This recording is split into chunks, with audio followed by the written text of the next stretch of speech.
questions to ask throughout a campaign with the confidence rising. I told JC Nate and Rich that good times are coming, no need for deep diving. Van Cam's reactions, watch alongs to the pride of London thriving. The Eagles of South stay flying, keep your eyes on us, we ain't hiding.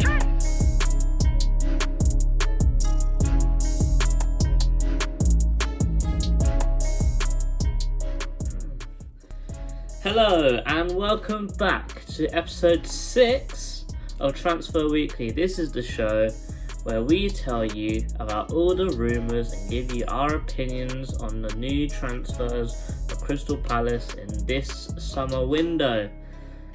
In this episode, guess what? We don't have to talk about Check Doucouré's done. It only took 5 weeks, but I'm happy, man. I'm happy. Yeah, if you haven't seen it yet, go and check out the done deals that I did the other day. But in this episode, we're going to be talking about potential outgoings, swap deals, and the new home kit has finally been released. So let's see how wrong I got that one this time. And yes, it's finally happened. The annual saga of Wilfried Zaha supposedly leaving Crystal Palace. Well, where do I begin this year? Another year, another rumour. But this summer is Roma is the new candidate who are linked with Wilfried Zaha. So the big man, Jose Mourinho. I am Jose Mourinho. Is looking at Wilfried Zaha to be their star man next year. Jose Mourinho is known to be a very long time admirer of Zaha, and especially after his consecutive goal scoring seasons and how he's very prolific in front of goal. He's really developed his game a lot. Mourinho wants to finally bring him into one of his teams and to hopefully help him broaden his players that he can play in the Europa League, as they qualified for the Europa League for next year. Zaha is a player that is very vocal about wanting to play European football and win trophies. However, I do not see Zaha moving to Italy, as he's got a newborn and another child which has just started nursery or reception, I believe, so I don't think he'd want to move out and try and make him learn a whole new language. Bearing in mind, Zaha I think he only knows how to speak French and English, so I think Italian is going to be a complete culture shock for him and his whole family, which I don't think is very good when you've got a very young family. I think if he's going to go anywhere, he's going to go to Arsenal, Chelsea, Tottenham, really, London clubs. I think that's where he's probably going to go. Put in the comments below what you think is going to happen. Do you think he'll go? Do you think he won't? I'm not sure. But the valuation for Wilfried Zaha from Roma is about £25 million. I think for a guy that's going to be 30 pretty soon, and for someone that's only got a year left on his deal, I think that's a decent amount of money. But we would much rather keep him. I'm pretty sure today, I'll put a quote up here, but I'm pretty sure today that Vieira said that he's very confident that Zaha's going to stay and he's looking forward to the next season. So, we'll see what happens. Very exciting times if we keep Zaha. We're going to have a very much improved squad. Squad depth is going to be big. He's going to be one of the senior players, and Vieira feels that he is still going to be one of the main players for us next year. I think the main thing that we should do with Zaha is put him on a new deal. I think he deserves it for everything that he's done. I think that we're not going to do none of this silliness that we've done with Tompkins and Kelly, putting them on another 1-year contract. I think Zaha, he's good enough. Keep him on the same money. Give him another 3 years until he's 33, and then listen, we don't know what's going to happen. He might retire, he might want to do something else then, but I think if he signs this contract, he is certified a club legend after this, because after this, incredible amount of time he's spent for this club, and it really shows the devotion and the commitment that he's got for this club, and there's nothing we can do apart from commend him. However, we do not want to let him leave on a free transfer, because Chelsea, Tottenham, Arsenal would definitely pick him up, and he will do so well over there if he's given the chance. Let's look on to the next one. This next one is linked with this Wilfried Zaha going to Roma, and it is a player called Felix Afena Guan. I'm very sorry if I'd mispronounced his name. He is a player, which is a Roma player, and they are proposing a swap deal for £15 million plus this player. This player is a 19-year-old Ghanaian striker who's honestly, this rumour dropped and I had no idea who he was, so I had to do quite a bit of research just to make sure that what I'm saying isn't complete nothingness really. So I watched a couple of videos. I watched him play a whole match where he started against Salernitana. I'm not good at these names, but he didn't score, but I think he played pretty well. Looked at some strengths and weaknesses that I picked up from this game. So I'll list some of the strengths and weaknesses for you now. So the strengths, I'll put them up on this side. So we'll go, his strengths is pace, power, first time finishing, and right foot shooting. Some weaknesses that I found, which I'll put on this side, is passing composure, left foot shooting, discipline. He gets a yellow and he doesn't seem to hold himself back, because he does seem to be getting a second yellow pretty often, and if he hasn't, then I think that he needs to work on his temper a bit. And he's very selfish on the ball. Many chances where in that game where he should have passed and he had a shot and it went over the bar, but if he passed into the box there was a guy waiting there. Little decisions like that, but remember, he's a 19-year-old, he's gonna learn. Striker mainly plays on the left side, so left side cutting in, so the same position of Wilfried Zaha, but is he as good? Well, we'll find out now. Some of the quality shown. Good player. I think he'll be pretty successful in Vieira's system. I think that he's the kind of player that Vieira and Palace should actually be looking into. I wouldn't say we should be looking into this as a swap deal, and I think we should be looking into this as sort of like a player to bolster the ranks, to improve the left wing position and the squad depth we have below it. But we have got players like Jezra Ratsaki now, we got Malcolm Ebiowe, we got Elise, we got all these players that can play both wings, Ayew even.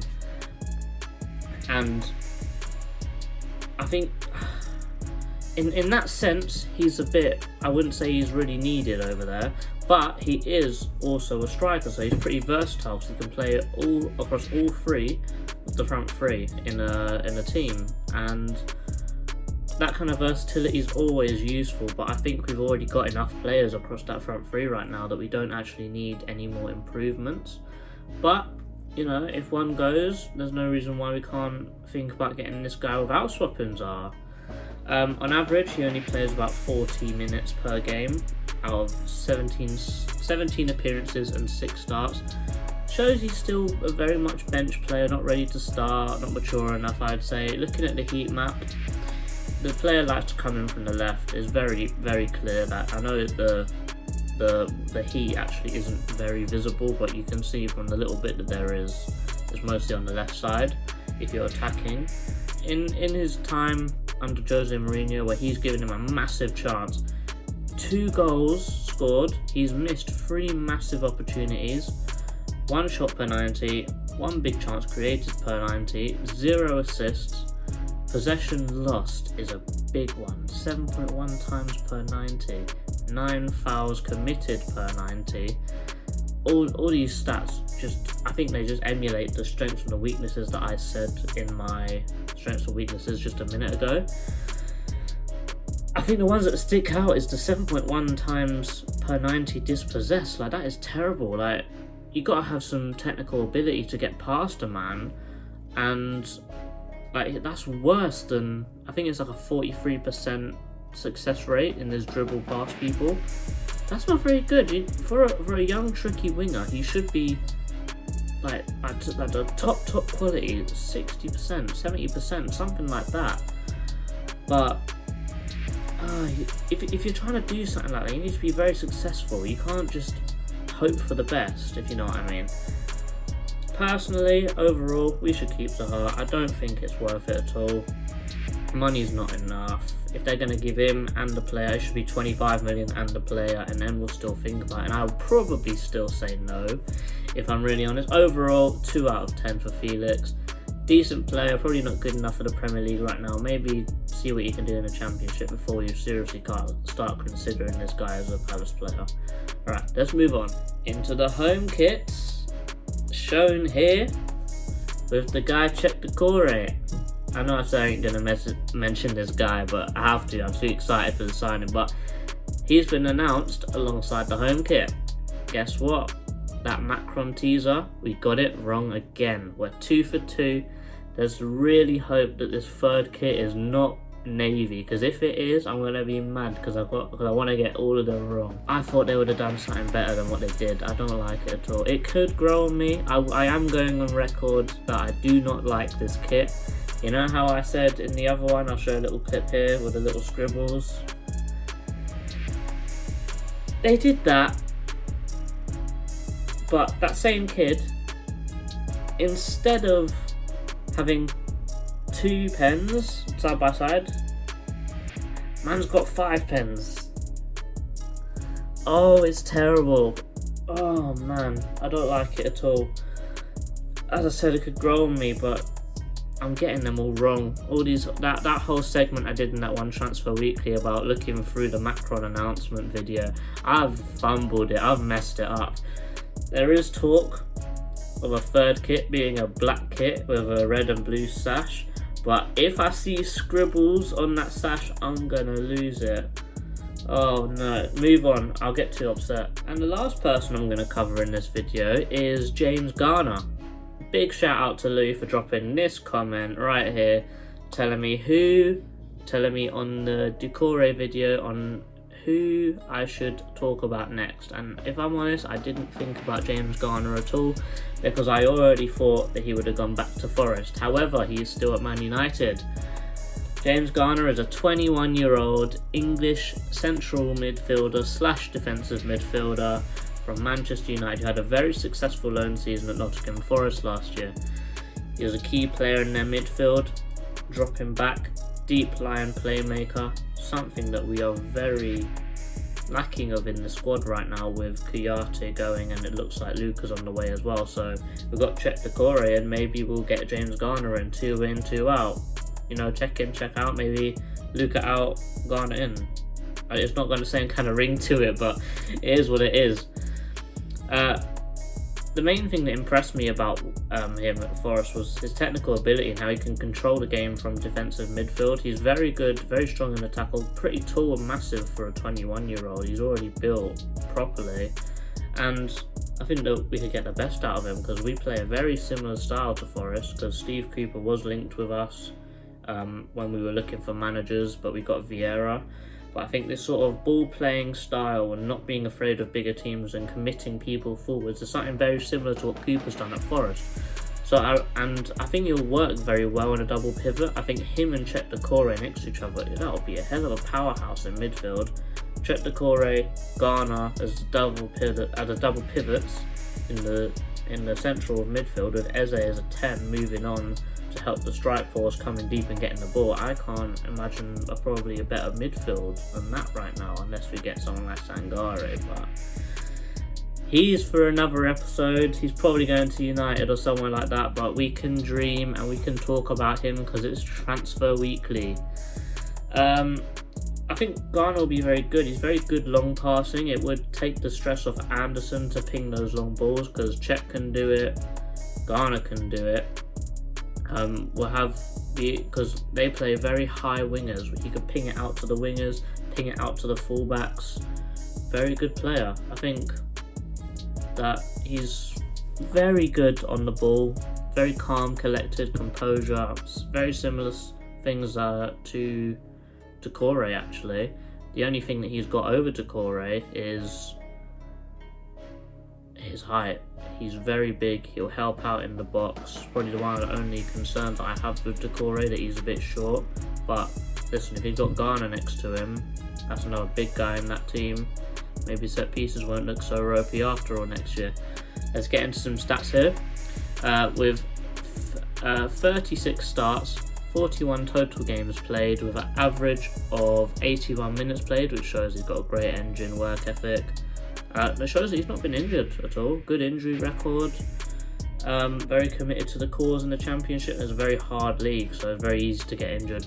4 goals, 1.1 shots per 90. Shows he likes to lurk at the edge of the box, maybe at the end of a set piece. He'll have a shot, see what happens. 8 assists, that is huge. 7 big chances created throughout the whole season. 2 key passes per 90. He shows his defensive capabilities with 1.4 interceptions per 90, 1.8 tackles per 90, and only 8 yellows out of the whole season. Shows good discipline. Very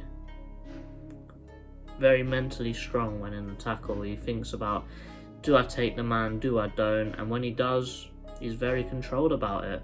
Overall, I think he's worth about £15 million.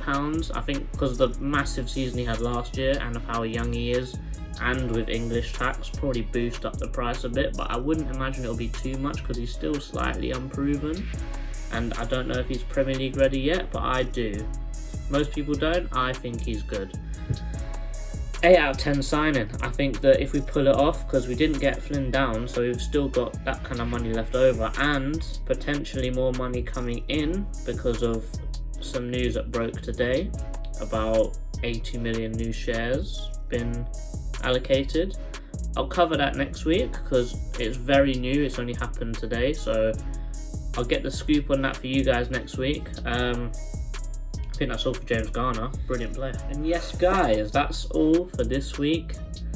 New deals starting to come through. I'm starting to give you some of my opinions. Remember, put your comments down below and I will cover them.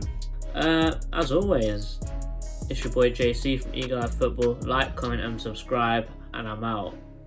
Peace.